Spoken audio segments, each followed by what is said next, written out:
Ladies and gentlemen, this is a quick review of the Sigma APO 50 to 150mm f2.8 HSM2 lens for Nikon. This lens has very few and far in between number of reviews on YouTube, so I figured I would contribute.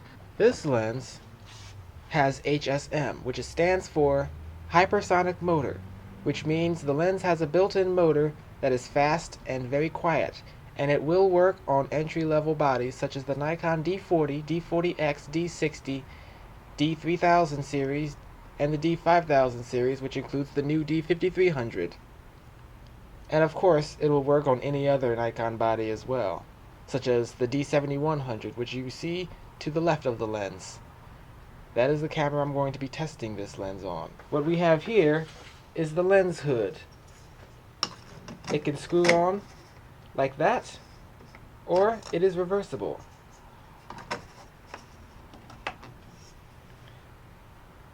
It makes the lens look bigger and more professional.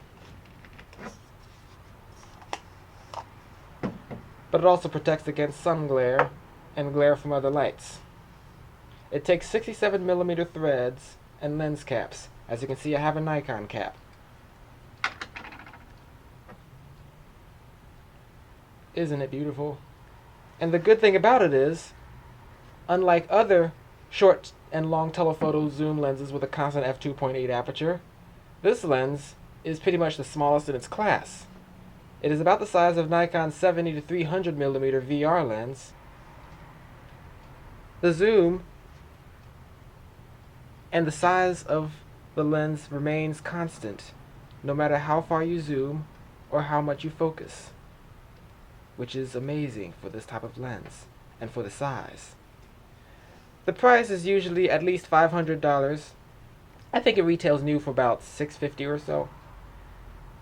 This is not the optical stabilized version, or OS for short.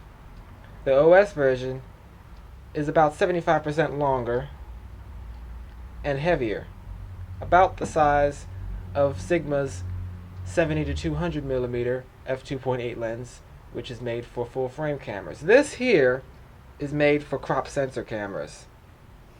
It is supposed to be a substitute for the 70 to 200mm f2.8 lens, giving you about the same amount of reach as you would on a full frame camera.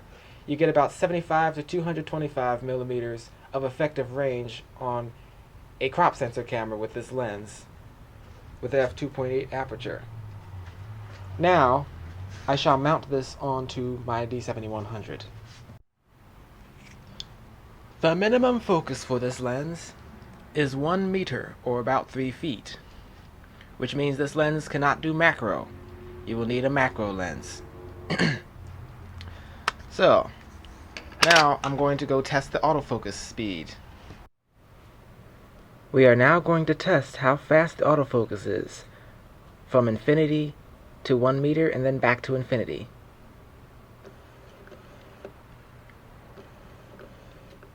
I know some lenses are faster, like Nikon's special AFS 70 to 200mm f2.8, but this will do.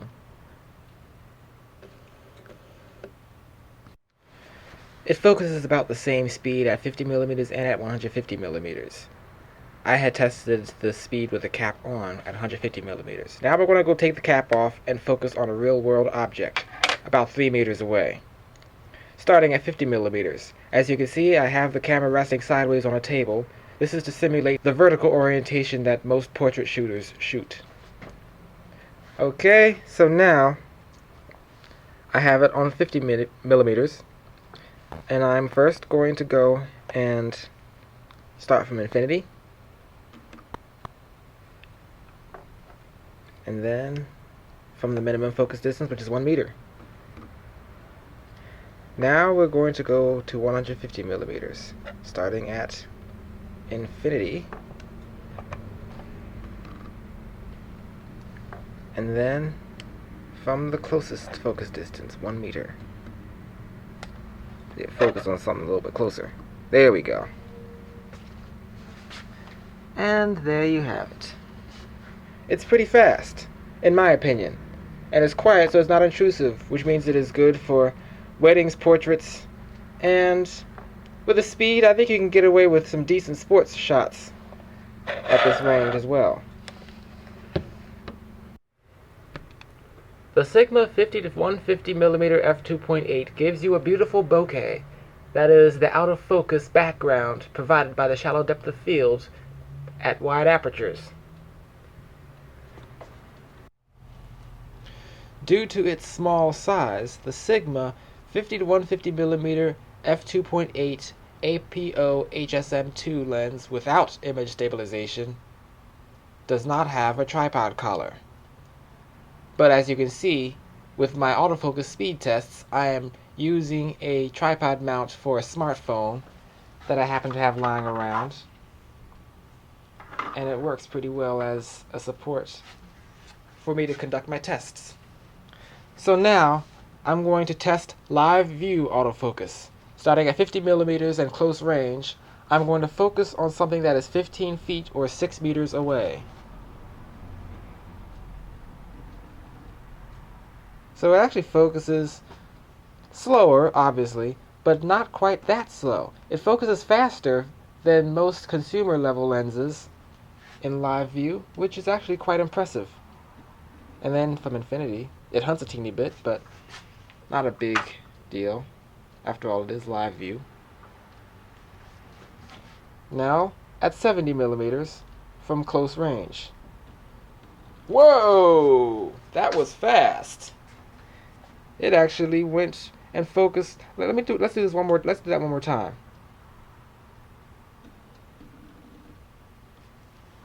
And like I said, that's with live view. And then from infinity, there you go. And then at 100mm from close range. And uh-oh, it looks like, there we go. It took a little longer to respond. Okay. But it still focuses pretty quickly. And then from infinity, there you go. And now at 150mm at close range.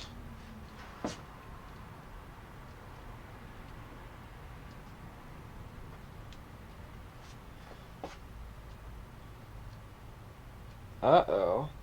It looks like we've come upon a fatal flaw.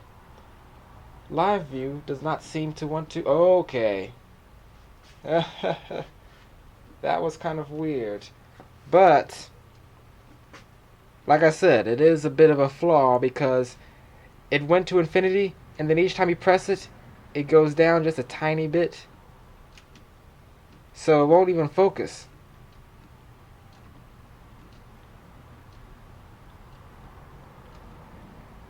That's a little problem that I've had with live view at full telephoto on this lens. Not a deal breaker since 99.9% of the time I use the viewfinder, but I just want to let you guys know that it's not perfect. There are some cons to this lens. And those were the live view autofocus tests.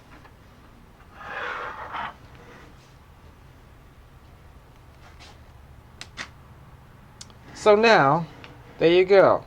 That's my rough review on the Sigma 50 to 150mm f2.8 DC HSM2 APO lens for Nikon cameras. Tested on a Nikon D7100. And the video has been recorded with a D5100 and a 50mm f1.8D lens, which does not autofocus on the D5100, but don't tell anybody that. Okay, so I have one more thing to tell you about this lens that is not all that great. This lens is rather fragile. I dropped it, and it wasn't even that big of a drop. It was only about 6 inches, and the mount came loose. I had to send it in for repair.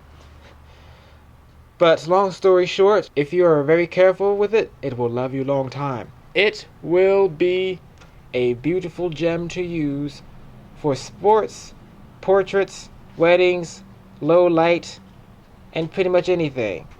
I am a serious enthusiast, an amateur. Therefore, my review is not intended to replace the review of a seasoned professional. But since there are so very few reviews of this particular lens, I thought I'd leave my own review for you guys. Enjoy, and I hope this has been a help to you. That is all.